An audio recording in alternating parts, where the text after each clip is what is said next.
Hello दोस्त, नमस्कार। हम आपकी रानी देवी बोल रही हूँ। अपने यूट्यूब चैनल पर आप लोग का स्वागत करती हूँ। एक छोटा सा जो गांव में मतलब होता है वो मट्टी खोदने वाला गीत, वही गीत लेकर आए हूँ। मट मंगरा का दिन जो मट्टी खोदती है बुआ बहन, वही गीत लेकर आए हैं। कैसा लगे कमेंट में बॉक्स में ज़रूर बताइएगा।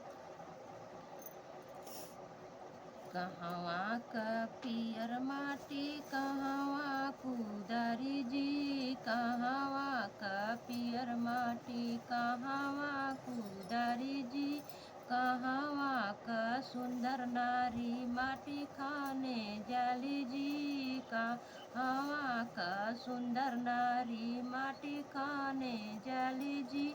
गौआ क पियर माटी बाबा के कुदारी जी, गौआ के पियर माटी बाबा के कुदारी जी, घरवा के सुंदर नारी माटी खाने जाली जी, घरवा के सुंदर नारी माटी खाने जाली जी।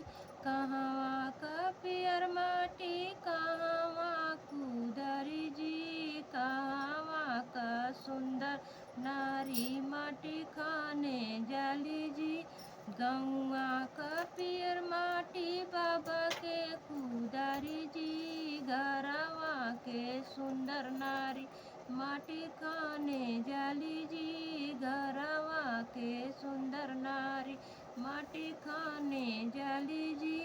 गौआ क पियर माटी कहवा क पियर माटी कहवा कुदारी जी, कहवा क सुंदर नारी माटी खाने जाली जी, गौआ क पियर माटी चाचा के कुदारी जी, घरवा के सुंदर नारी माटी खाने जाली जी, घरवा के सुंदर नारी माटी खाने जाली जी।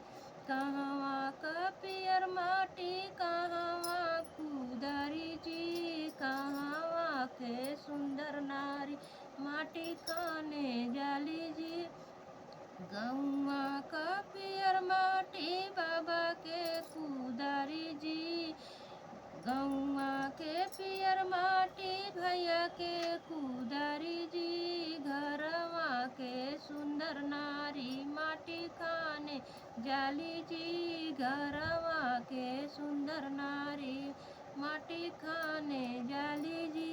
हेलो दोस्त, हेलो फ्रेंड, कैसा लगे हमारा गीत मट्टी खोदने वाला?